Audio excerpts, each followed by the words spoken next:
In the dusty town of Willowbrook, Montana, where tumbleweeds rolled down empty streets and the only sound was the distant whistle of the evening train, Margaret Hartwell stepped off the platform clutching a worn leather satchel and a letter that had changed her life forever.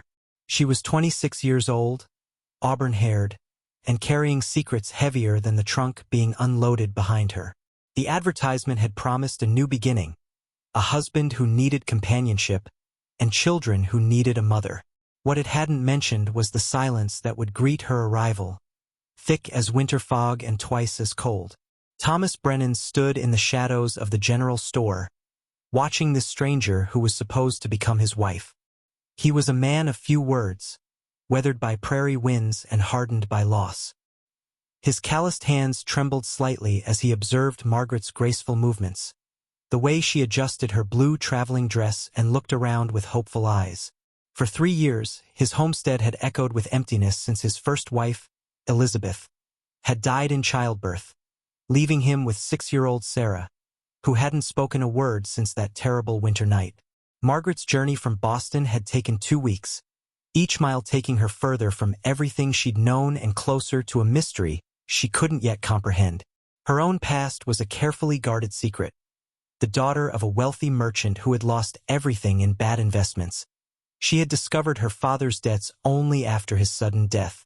The creditors had been ruthless, and marriage to a stranger had seemed preferable to debtor's prison. As Thomas finally approached, removing his weathered hat, Margaret noticed the deep lines around his gray eyes and the way his jaw was set in permanent tension. Their first meeting was awkward, punctuated by long silences that seemed to stretch across the vast Montana landscape. He loaded her trunk onto his wagon without ceremony, and they began the 5-mile journey to his ranch in near-complete quiet, broken only by the creaking of wheels and the distant call of a hawk circling overhead. The Brennan homestead was larger than Margaret had expected, a sturdy log house with a wraparound porch and several outbuildings scattered across the property. Cattle grazed in the distance, and she could see the glint of a creek running through the valley. It should have felt welcoming, but something in the air seemed charged with unspoken tension. Thomas carried her belongings to the spare room, explaining in clipped sentences that they would marry properly in town the following Saturday, and that his daughter Sarah would be her responsibility. That first evening, as Margaret unpacked her few possessions, she heard it, or rather, she didn't hear it. The house was too quiet for a home with a child. She ventured downstairs to find Thomas staring out the kitchen window, and when she asked about Sarah, he simply pointed toward the back of the house. Margaret found the little girl in what had once been a nursery, sitting motionless on the floor, holding a corn-husk doll with faded yellow hair. The child's eyes were the same gray as her father's, but filled with a sadness that seemed far too old for her 6 years. Margaret knelt beside Sarah, speaking softly about her journey, about Boston, about anything that might coax a response. But the child remained silent, occasionally glancing up with curious eyes before returning her attention to the doll. Thomas appeared in the doorway, his expression unreadable, and explained in his matter-of-fact way that Sarah hadn't spoken since her mother died, that the doctor from Helena had said there was nothing physically wrong, that she simply chose not to talk. The wedding ceremony 3 days later was a brief, practical affair at the small wooden church in Willowbrook. Reverend Morrison performed the service while Thomas's neighbor, Jacob Mueller, and his wife Emma served as witnesses. Margaret wore her best dress, a deep green wool that brought out her eyes, while Thomas had cleaned up in a pressed shirt and string tie. Sarah sat in the front pew, still clutching her doll, watching the proceedings with the same mysterious silence that seemed to follow her everywhere. As the weeks passed, Margaret threw herself into making the house a home. She cleaned and organized, planted a vegetable garden, and learned to cook on the wood-burning stove. Thomas was polite but distant, treating her more like a hired housekeeper than a wife. Their conversations were limited to practical matters, what supplies were needed from town, when the cattle would be moved to different pastures, whether the roof needed repairs before winter. At night, they slept in separate rooms, and Margaret began to wonder if she had traded one kind of loneliness for another. But it was Sarah who truly puzzled her. The child was clearly intelligent, following instructions and even anticipating needs, but never uttering a single word. Margaret would find her in strange places, sitting by her mother's grave at dawn, standing motionless in the barn staring at an empty stall, or wandering the creek bed collecting smooth stones that she arranged in precise patterns on her windowsill. There was something almost otherworldly about the little girl's behavior, as if she was waiting for something or someone that only she could see. The first sign that something deeper was amiss came on a Tuesday morning in late September. Margaret was hanging laundry on the line when she noticed Sarah standing at the edge of the property, perfectly still, facing east toward a grove of cottonwood trees. When Margaret called to her, the child didn't respond, didn't even acknowledge her presence. It wasn't until Margaret physically touched Sarah's shoulder that the girl seemed to return to awareness, turning with a startled expression as if waking from a deep dream. That evening, Margaret confronted Thomas about his daughter's strange behavior. He was repairing a bridle at the kitchen table, his weathered hands working the leather with practiced skill. When she described what she'd witnessed, his jaw tightened, and he set down his tools with deliberate care.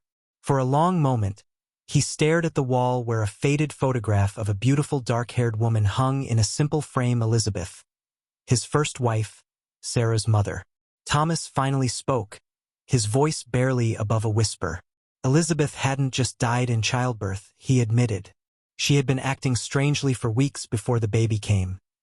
Standing in odd places, staring at nothing, talking to people who weren't there.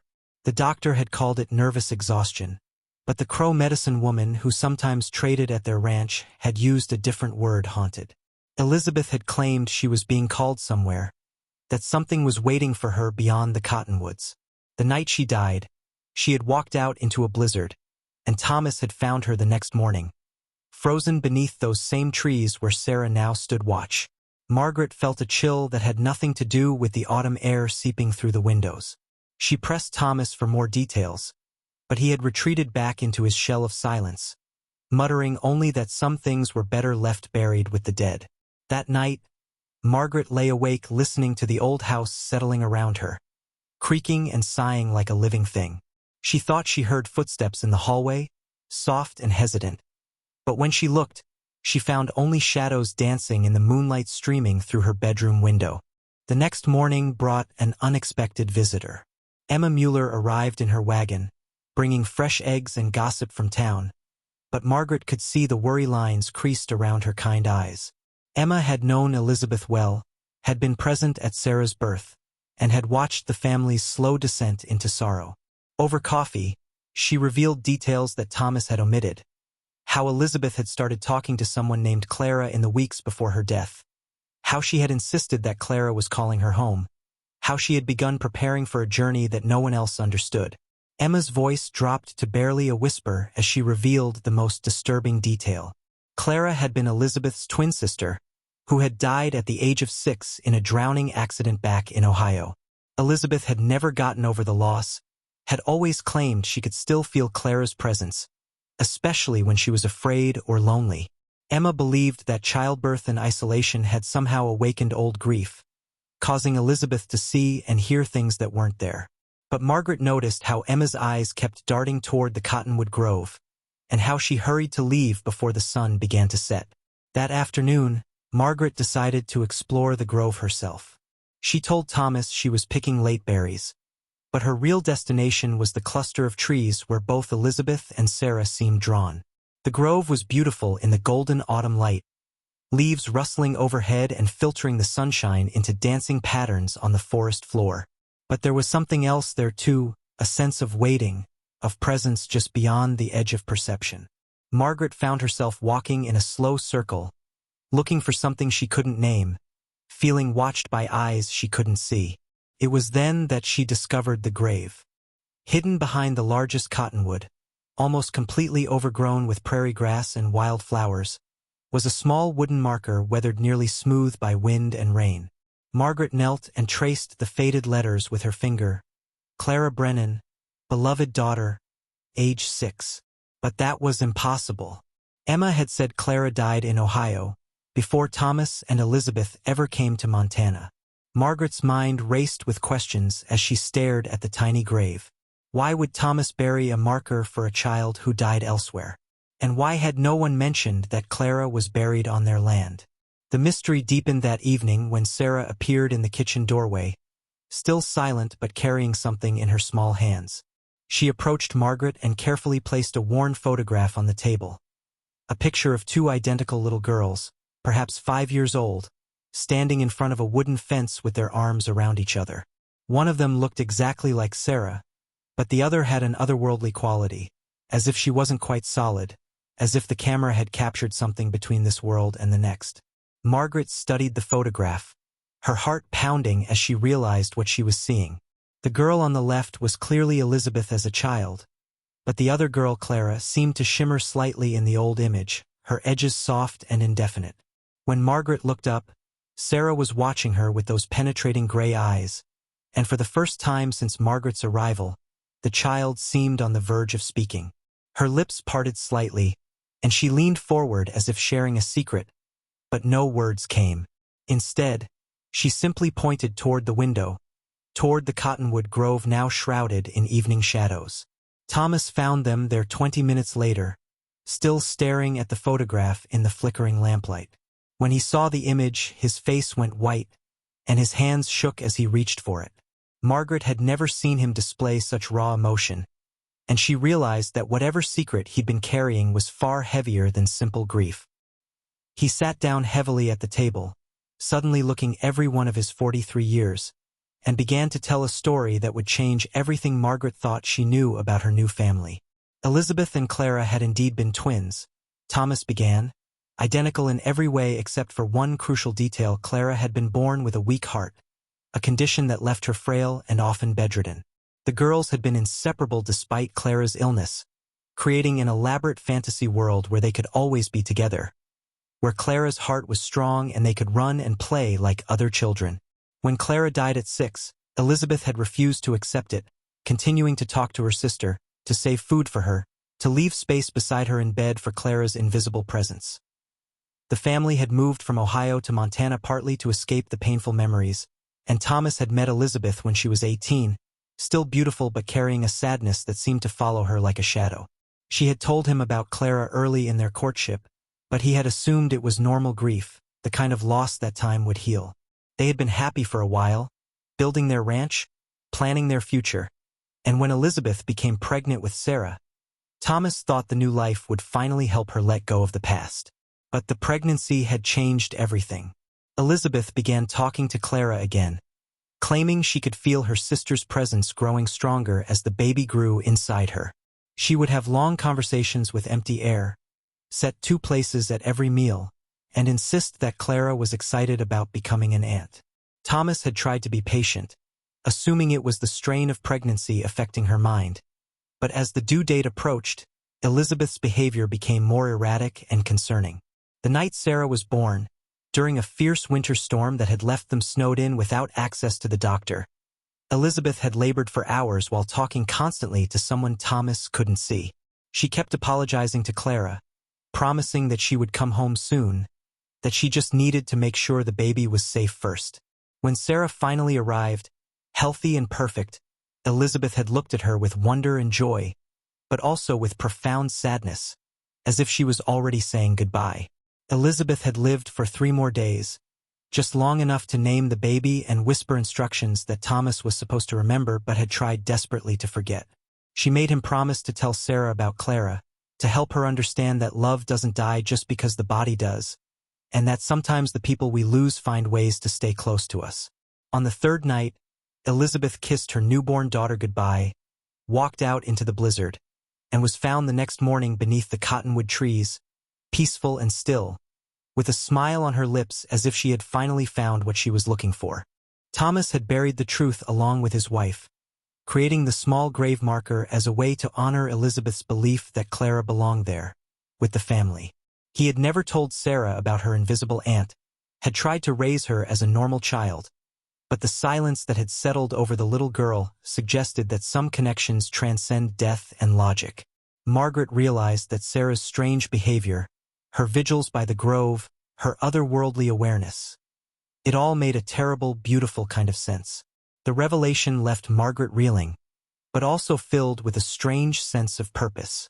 She had come to Montana running from her own secrets, looking for a new beginning, but perhaps she had been meant to find this broken family for a reason. That night, she sat beside Sarah's bed, speaking softly about Clara, about love that survives death, about the difference between letting go and saying goodbye. The child listened with rapt attention, her gray eyes wide and understanding, and for the first time, Margaret felt they were truly communicating. The next few weeks brought subtle changes to the household. Margaret began setting 3 places at meals, acknowledging Clara's presence without fear or judgment. She helped Sarah create a small garden by Clara's grave marker, planting forget-me-nots and wild roses that would bloom each spring. Most importantly, she encouraged Sarah to share her experiences, to talk about the things she felt and saw, even if the words came slowly or not at all. Thomas watched these developments with a mixture of relief and apprehension. Margaret's acceptance of his family's unusual circumstances was something he had never dared hope for, but he worried about encouraging Sarah's connection to something that might not be entirely healthy.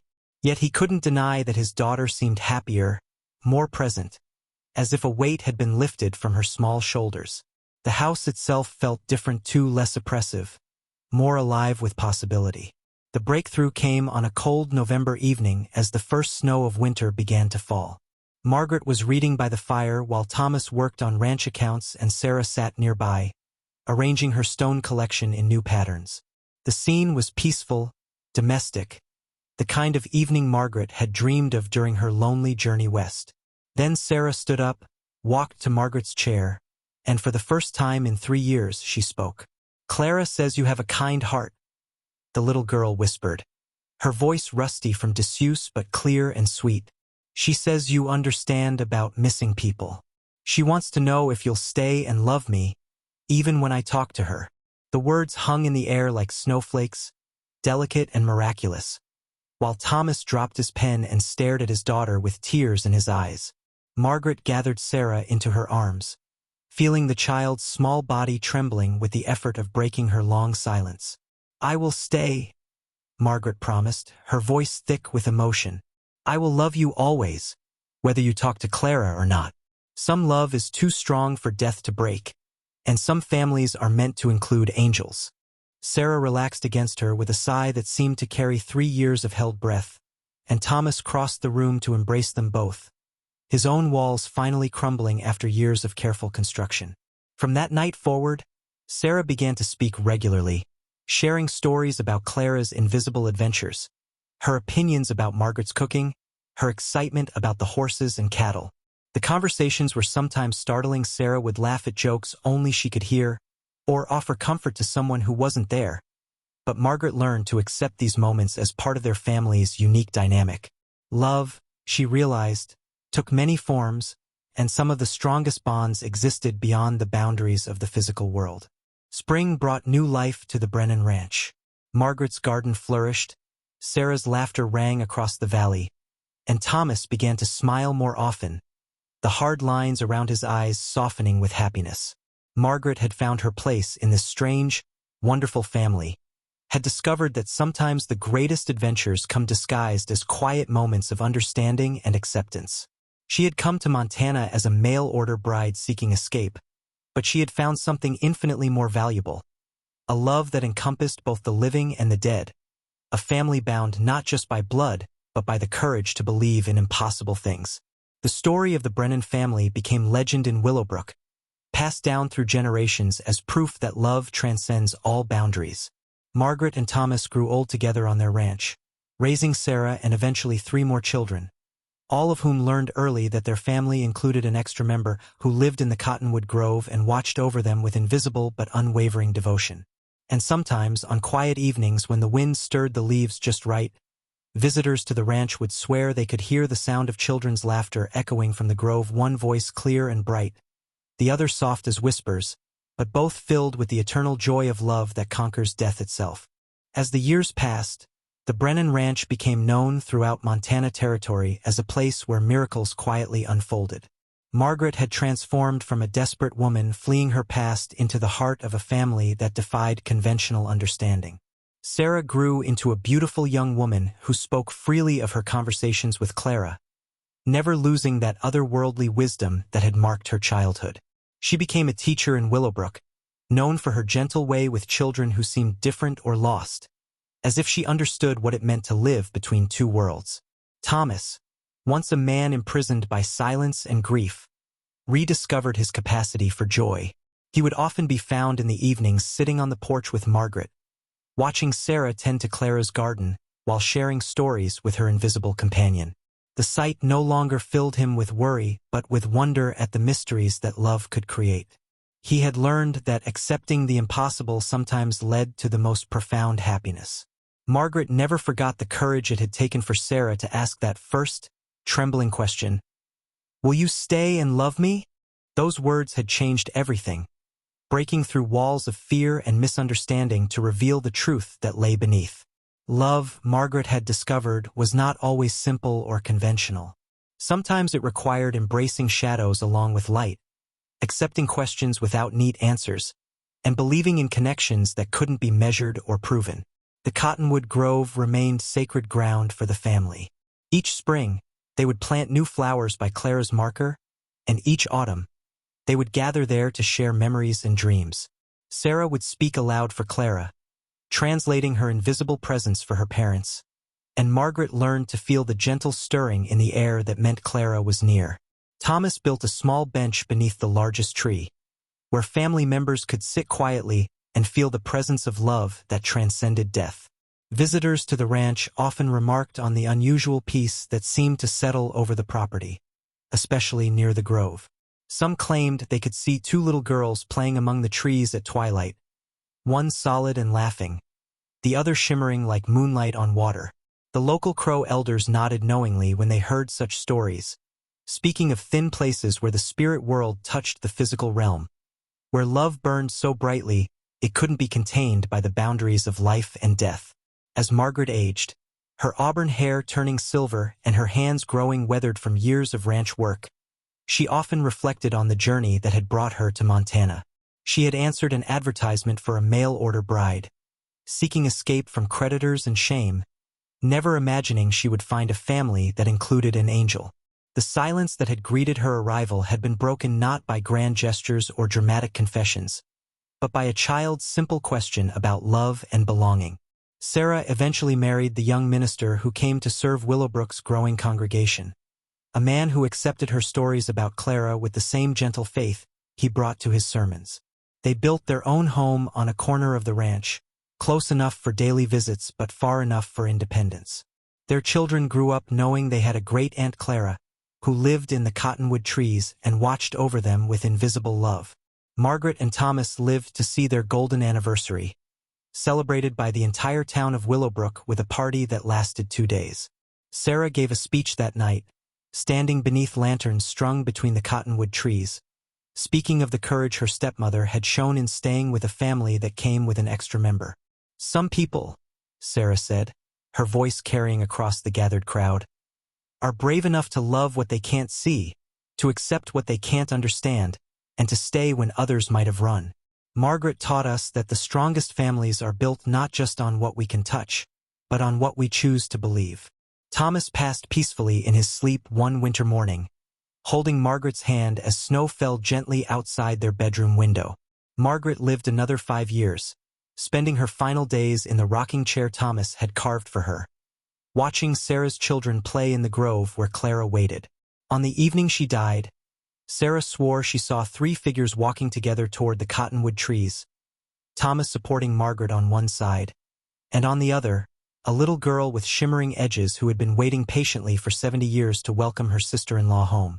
The ranch remained in the family for generations, each new owner learning the story of the mail-order bride who had stayed when faced with impossible love. Clara's grave marker was eventually joined by others, Thomas, Margaret, and eventually Sarah herself, but visitors continued to report the sound of children's laughter in the grove, the glimpse of figures dancing between the trees, the sense of being welcomed by love that had conquered death itself. The story became part of Montana folklore, told around campfires and in school classrooms, a reminder that some questions change everything. "Will you stay and love me?" had been more than a child's plea. It had been an invitation to join a family that existed partially in this world and partially in the next, to accept that love creates its own miracles, and that sometimes the greatest adventures come disguised as quiet acts of faith and acceptance. And in Willowbrook, where the wind still stirs the cottonwood leaves on summer evenings, old-timers will tell you that if you listen carefully, you can still hear the echo of that first conversation. A desperate woman promising to stay, a silent child finding her voice, and somewhere in the rustling branches, the gentle laughter of a little girl named Clara, finally at peace knowing that her family was complete and that love, once given freely, never truly ends.